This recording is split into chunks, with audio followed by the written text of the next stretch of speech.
Hey, good morning, everybody. Hello, hello. We're going to be in my room.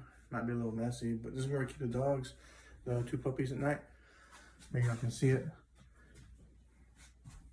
So, this is Chance McClure, House McClure Outlaw Kennels. My phone number is 210-902-0428 here in South Texas, South San Antonio.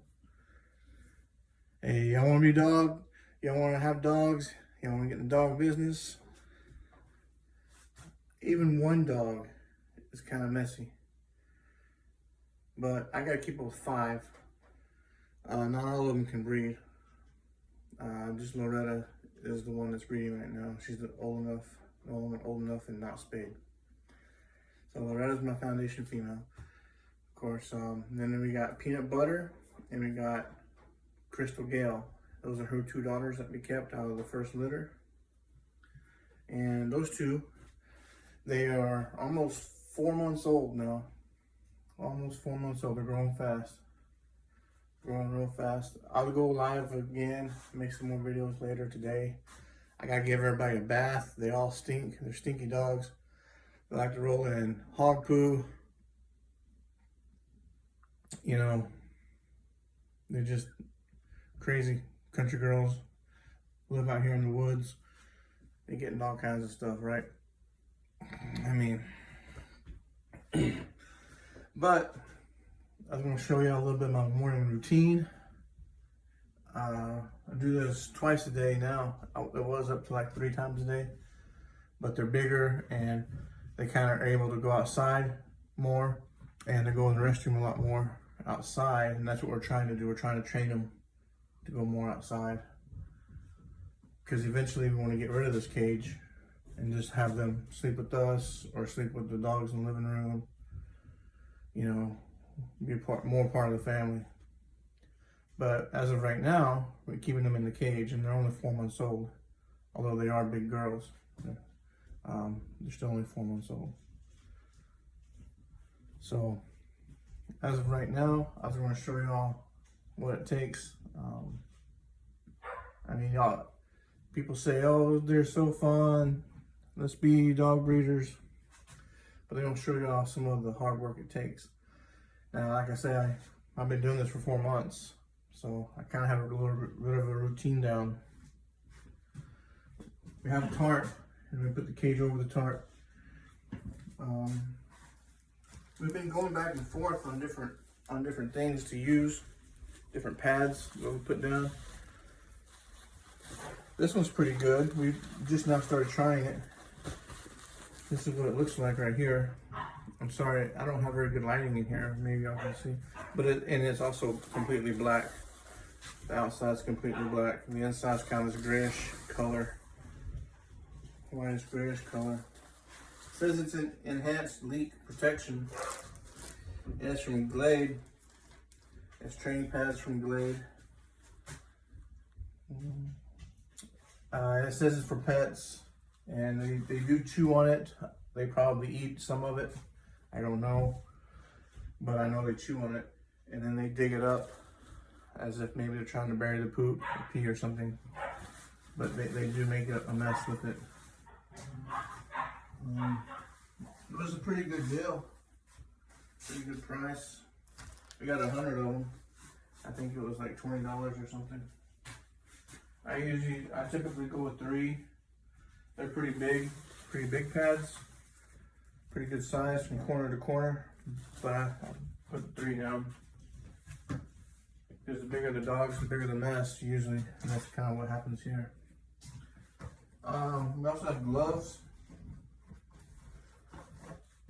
because even if I use gloves, I still wash my hands, but I'm trying to be sanitary.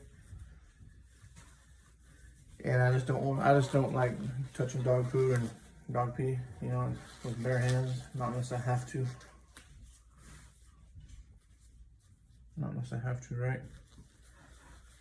And sometimes you're gonna have to. Sometimes in life, you just gotta touch some dog poop with bare hands. I don't know. Trying to avoid it as much as I possibly can.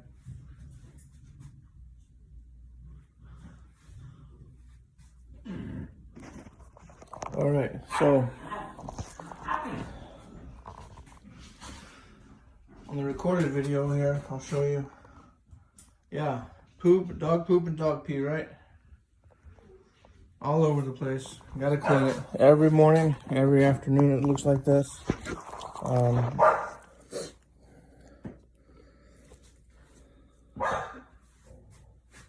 Yeah, you want to be a dog breeder? I only have two. I only have two, right? So when I get there one day, with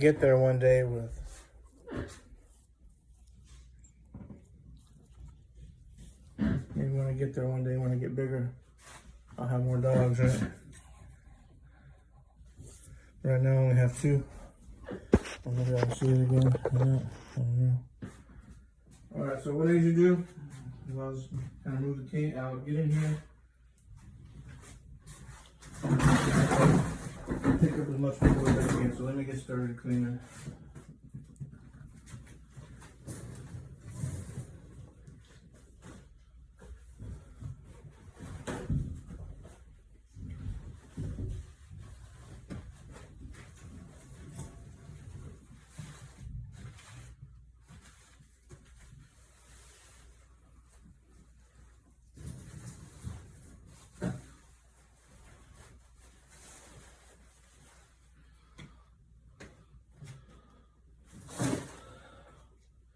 We had a different color tarp, a bigger tarp that we were using. This one's blue, so it's kind of easier to see your poop. I didn't think about it the first time. So what kind of like a tan, brownish color, almost a poop color. So it's kind of hard to see the poop with the first one I bought. But this one, it definitely stands out. You can see the difference. I don't know, most breeders don't show you the hard work it takes. Some breeders won't show you all this. We gotta clean the cage. We gotta keep everything clean.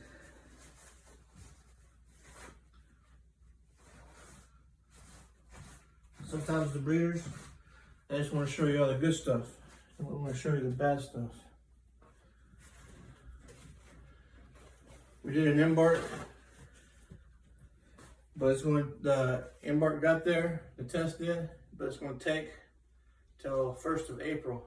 So they received it and they're working on it, but it's still going to take a few weeks before I get the results.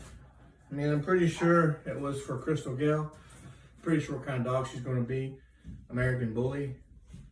But I want to know if there's any health problems. I want my class to know if there's any health problems.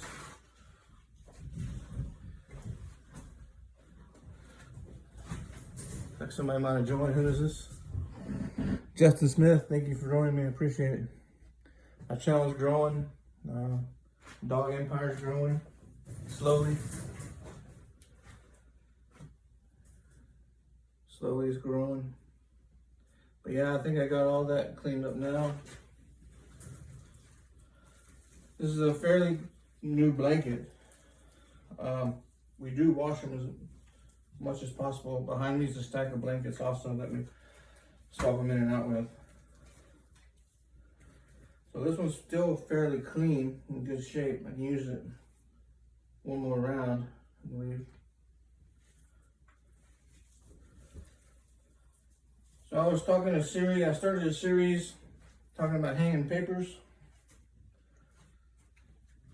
My first one, I was talking about how you got 2 females and 1 male pregnant at the same time.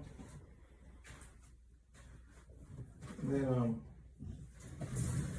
the breeder switched the puppies around, trying to make the most money, swap the papers around, and trying to find different ways to mess with the puppies, get the most money, and kind of screw over the buyers. The next one I was talking about was DNA, and I did a DNA test live. We're still waiting for the results for that. But I said DNA testing is really good. But some breeders will take that DNA test and they look at it and they never show the results because they're not happy with what the results are, and they don't want to show the public because maybe there's something wrong with their dog. The generations, the bloodline is something wrong with it, and they don't want to show that. Or sometimes breeders won't even do a DNA test, and then 5-6 years down the road, it starts coming up problems, and then they're like, well, I didn't know there's problems, I never did a DNA test. And now their bloodline's all messed up. All that 5-6 years worth of work. When you could have been open, you could have been transparent 100%. The Embark's been around for a while. So five years ago, you could have done an Embark. Now, it may not have had American Bully. It may not have that specific breed that you're breeding, so maybe that's why you didn't do it. But nowadays, for sure, you know, there's almost 300 breeds that they go through. So Embark definitely has a lot of dogs on there now, a lot of breeds.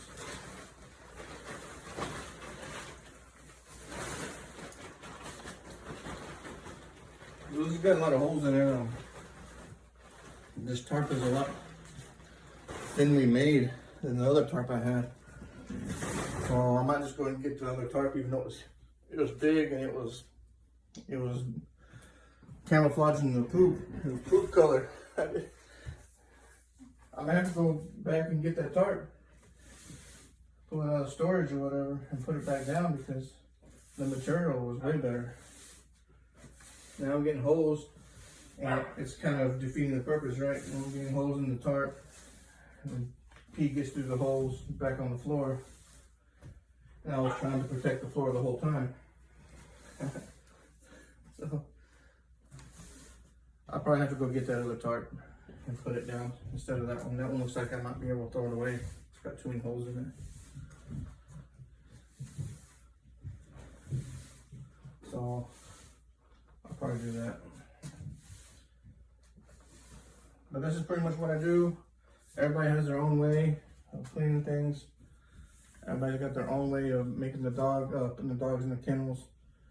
I just got 2 puppies right now, and we're working on training them to go outside, to go to the restroom.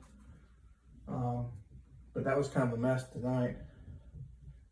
I did sleep in a little bit, so they had a little bit more time to be rowdy. But usually it's pretty clean, so.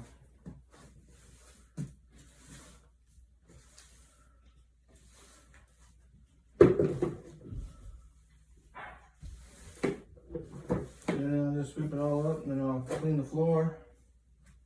And like I said, I think I'm going to go get that other tarp. But what I do is I'll clean that tarp up. I have it in storage and put it out, put it back down. So they're American Bully standards. I already sold my first litter. I kept 2 dogs from the litter, Peanut Butter and Crystal Gale. My next litter will be starting in June. I'm use the same stud. His name was Donut. It's about 65 pounds. Loretta is about 55 pounds. And they're standard size when it comes to the measurements. They're about 17 inches tall at the withers. 17 to 19. Donut's a little bit taller, a little bit bigger and broader. But Loretta, her head has gotten big. I don't know if y'all can see on videos and cameras, on my pictures and on the video I've been taking. And her chest has gotten wide. In 2 years, she really kind of popped out. Now you can really see how big she is. And that's the thing about the breed. American Bully takes a while. They're a little slow in development when it comes to physical development. So you just have to be patient.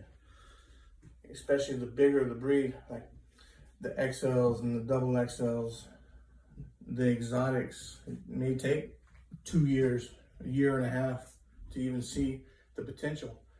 So whenever the breeder gives you the dog, the puppy, you know, it's what, 8, 10 weeks old. This looks amazing. This is awesome. But then, you know, a year from now, a year from there, a year and a half from there, you really see how beautiful they are. So it's really cool. So another way you can hang in papers is litter count. To continue on with hanging papers is litter count. You have a litter, and let's say your breeder has a couple friends, and you know, let's say you have 8 puppies, but as a breeder, you say, no, I only have 6 puppies, and you're keeping those 2 away. Maybe you want to keep them for yourself, and you just, no, you never count those in your advertising or on your papers or whatever. And I think that's kind of shady. It's a little bit, you know, like, hey, if you have 8 puppies, tell them you have 8. And just say, hey, look, I'm keeping this one. I have 8 puppies, but I'm only going to rehome 7. I'm only rehoming 6. Just go out and say it. There's nothing wrong with it, right? Just say, look, I had this number of puppies.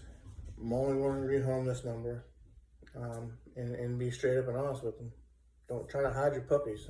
That's another big thing. It's called hanging papers. And on the paperwork, they're put down more puppies than they had, or you put down less puppies than they had for whatever reason. And I just think that's unfair to the client. That's unfair to the industry. That's making us breeders look kind of shady, you know. There's nothing wrong with going out and adopting, and that's the best way to do it. If you're, you know, if you're looking for a dog right away, if you're looking for a new family member, yeah, for all means adopt.